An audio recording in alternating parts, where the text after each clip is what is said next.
Stefan Diggs is one signature away from Ashburn. ESPN's Fowler and Schefter both say the interest is mutual, but 5 other teams already called, and in a second I'll tell you why this deal could still blow up. Meanwhile, the Commanders fired their tight ends coach over a DWI 2 days before camp, and Wes Welker, yeah, that Welker, was already coaching that room in secret.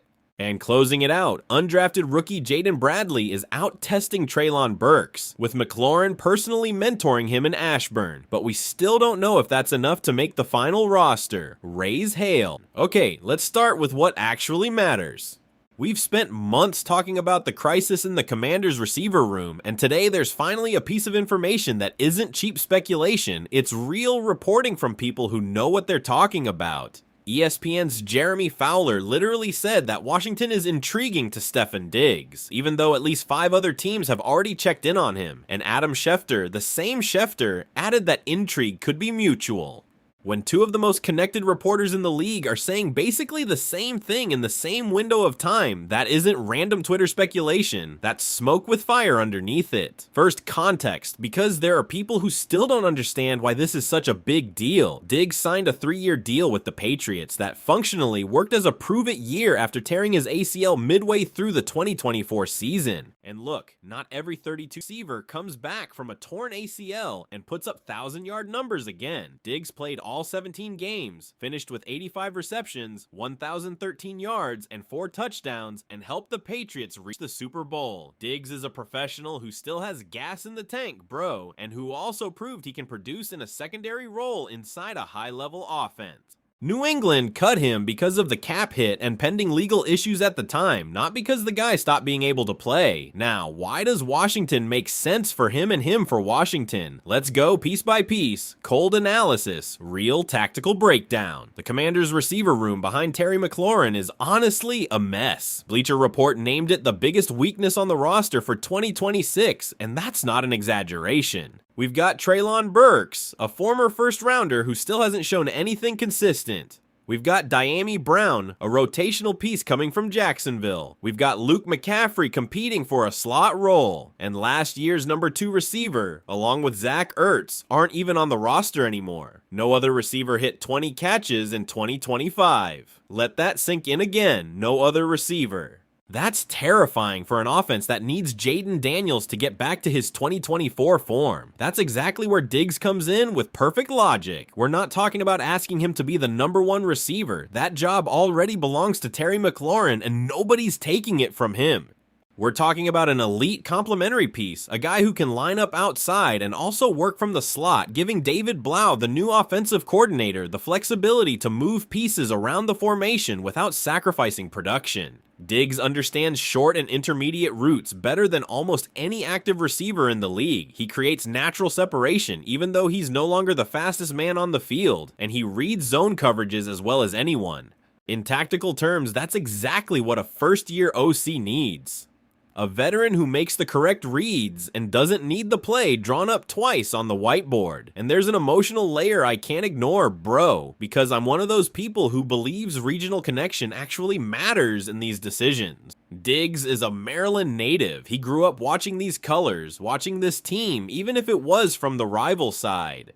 Coming home at 32 with a chance to be a key piece in a playoff offense, with Jaden Daniels throwing him the ball, is exactly the kind of story a veteran in the last stretch of his career looks for. That's not a guarantee of anything. Football is business before sentiment, but when business and sentiment point in the same direction, the odds go up. Now here comes my critical analysis, because I'm not here to be a blind cheerleader. There's a reason this isn't signed yet, and that reason is the market. At least 5 teams have already checked in on Diggs. That means Washington doesn't have all the leverage in this negotiation. If a strong contender, the kind that's 1 receiver away from fighting for the Super Bowl, comes in with an aggressive offer, Diggs might not come back to Maryland. And I'll be honest, that's the part that makes me nervous. Adam Peters has to move smart here. He can't just wait around and hope Diggs decides based on nostalgia. He has to offer a clear role, guaranteed snaps, and probably a 1-year deal that lets the veteran prove himself again without tying him down long term. Something similar to what he signed with the Patriots. And one more thing I want to put on the table, because real analysis doesn't deal in half-truths. Signing Diggs doesn't solve every problem in the receiver room. Washington still needs real development from Antonio Williams, the third-round rookie, and from Treylon Burks. A 32-year-old Diggs isn't the complete solution, he's an important piece inside a bigger solution. If this front office thinks signing Diggs alone fixes the offense, that's exactly where you'll find me being critical hard in the next video, because I know this front office, and sometimes they fall in love with a big name and neglect depth. Adam Peters has been good at building a roster, but this receiver room has gone unresolved for 2 straight years, and honestly, that's a failure that needs to be acknowledged. My prediction, with the human doubt I always try to keep in these analyses, I could be wrong, but I think Diggs ends up in Washington before the regular season starts. The geographic connection, the team's real need, and the fact that Schefter is describing the intrigue as mutual tells me there's more than smoke here. If this gets signed, for me it's straight up the biggest free agency move this front office makes all summer, bigger than any draft pick from this year. Fam, if this happens, you already know I'm coming back with an emergency video the same day. Okay, take a breath, because what's coming next is a completely different story, with a completely different tone, and honestly, more serious than it looks at first glance. This Monday, 2 days before training camp officially started, the Commanders dropped a bomb nobody saw coming. They fired Ben Steele, their first-year tight ends coach, over a team policy violation connected to a DWI arrest on June 7th. According to Virginia court records, Steele faces additional charges for refusing a blood or breath test and for obstructing or resisting an officer without force. I'm going to be direct here, no filter. This isn't a football issue, this is a serious legal issue. And when a coach violates team rules like this, the organization doesn't have another option but to act, no matter how awkward the timing on the calendar is. And the timing really is bizarre, let's be honest. Steele had only been in the job for 1 year after spending 3 seasons with the Cardinals, with previous stops in Denver, Minnesota, Atlanta, and Tampa Bay, where he actually overlapped with Dan Quinn in Atlanta when Quinn was an offensive assistant. Firing him just days before the first practice of camp leaves the tight end's room without an official leader at the exact moment it needs structure the most.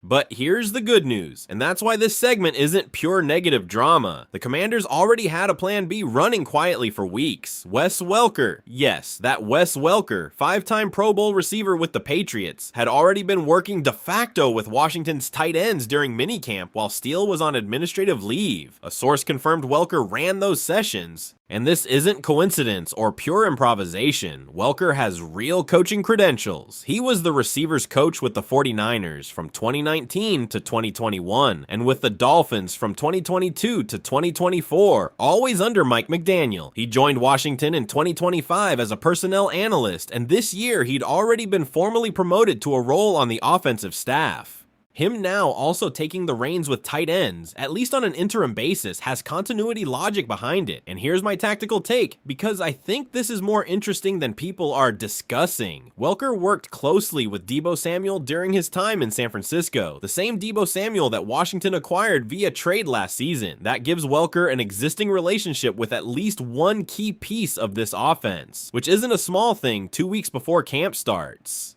The other internal option was David Ray, the pass game coordinator who was promoted this offseason and who coached the tight ends the last 2 years, but everything points to Ray staying in his current role and simply assisting Welker if needed. My honest opinion on all of this, I think Dan Quinn did the right thing cutting Steele loose. I don't care how talented a coach is, if he violates team rules like this, he's out, period. What does give me a real doubt is whether Welker, without previous experience specifically as a position coordinator for tight ends, will have enough time to install terminology and blocking schemes before the season starts. Chig Okonkwo signed in free agency precisely to fill the void left by Zach Ertz, and Washington plans to use a lot of 2 tight end formations under Blau.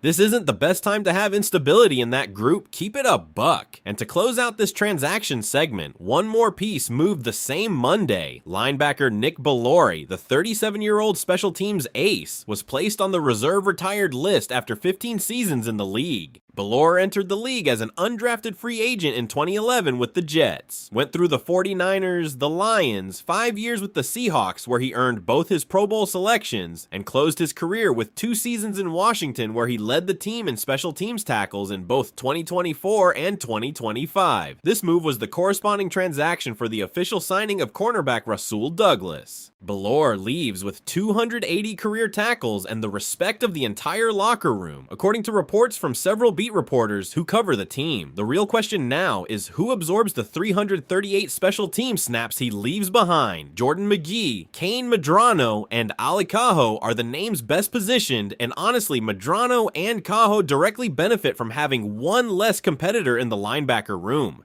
For me, Medrano has the clearest path to an expanded role because he's already coming off a year on the roster and knows the system. But this is exactly the kind of quiet battle that decides games in November when nobody's paying attention. Okay fam, after all that front office drama, let's close out with something that genuinely fires me up personally, because talking about undrafted rookies fighting for a spot is one of my favorite parts of this time of year. Every single year there's an undrafted story that steals the fan base's heart, and this summer Washington has two serious candidates, one at receiver and one at running back. And both are attacking the exact same problem, position rooms that need real new blood. Let's start with Jaden Bradley, the UNLV receiver who didn't hear his name called in this year's draft despite a brutal senior season. 58 receptions, 931 yards, and 4 touchdowns, a 16.1 yards per catch average. At 6'3", Bradley literally stands out among the current receivers on the roster, and his RAS score, that combined athletic explosiveness metric, is higher than Treylon Burks, the current favorite for the number 2 receiver job and a former first rounder. That's already a strong signal, bro, when an undrafted guy beats a former first rounder in the measurables. But what really has me excited isn't just combined numbers. Terry McLaurin, the quiet captain of this offense, has already taken him under his wing and is mentoring him directly. Dan Quinn publicly praised him for his offseason program, and at minicamp, according to the organization's own reporting, Bradley had multiple successful contested catches in 11-on-11 drills, which is exactly where players separate themselves from paper prospects. On top of that, and this is key for any undrafted guy trying to survive final cuts, Bradley is a monster on special teams. He blocked a punt and returned another one for a touchdown during his college season. With the receiver room behind McLaurin being, as we already said, a complete question mark, the door is wide open. My personal read, Bradley isn't going to win a starting role this year. Let's be realistic. But he has a clear path to the practice squad or even the 53-man roster if he keeps up this consistency throughout the full training camp and shows something in the preseason. And if Washington ends up signing DIGGS like we talked about in the first story, that actually doesn't hurt Bradley at all, quite the opposite. It takes the pressure off him having to be the immediate number 2 receiver and lets him develop with less demand while learning from McLaurin himself. Now let's go to the backfield, where we've got Robert Henry Jr., a UTSA running back with one of the most under-the-radar stories on the entire roster. This kid from Lumberton, Mississippi comes from a long road. He started at Jones College, led the entire junior college nation in rushing with 1,302 yards and 18 touchdowns, won the Walter Jones Trophy, and was named NJCAA Offensive Player of the Year. Then he got to UTSA, and in his final season topped 1,000 rushing yards with almost a 7 yards per carry average, scoring 11 total touchdowns and breaking off 5 runs of 70 yards or more. That's a guy with real burst, bro. The problem, and here comes the honest analysis without sugarcoating, is that Henry is 24 years old, stands 5'9", and weighs 196 pounds, a physical profile that in almost any other draft probably does get his name called, but this year left him undrafted. The Commanders' backfield is, as one Bleacher Report analyst put it, equal parts crowded and muddy.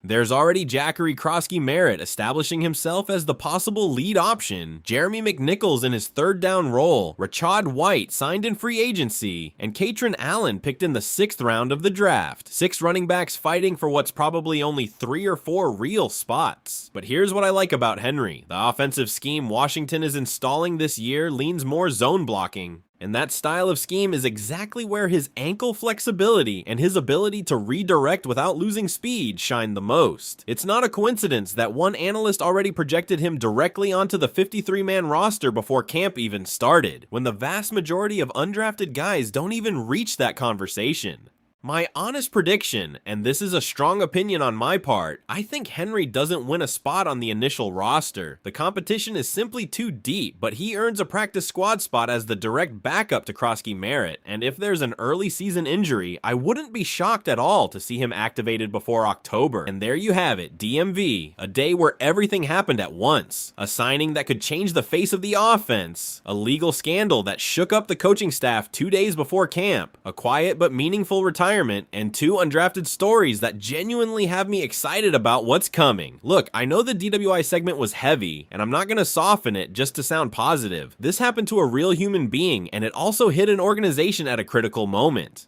But that's this sport. The administrative gets mixed with the emotional. The drama gets mixed with the hope. And that's what it means to really follow the Commanders, not just on game Sundays, but 365 days a year. I still believe this offense, with or without DIGGS, has pieces last season didn't have, and that Jaden Daniels still hasn't hit his real ceiling, and that should have the whole conference nervous. This franchise has history, it has legends, it has a legacy that doesn't get built in a single summer, and it keeps getting built today with every decision, good or bad, this front office makes. If this video gave you something, hit that like, subscribe, and tell me down in the comments. Would you sign DIGGS right now, or would you wait to see how Antonio Williams responds first in camp? I want to read every single answer. See you in the next one. Always burgundy and gold.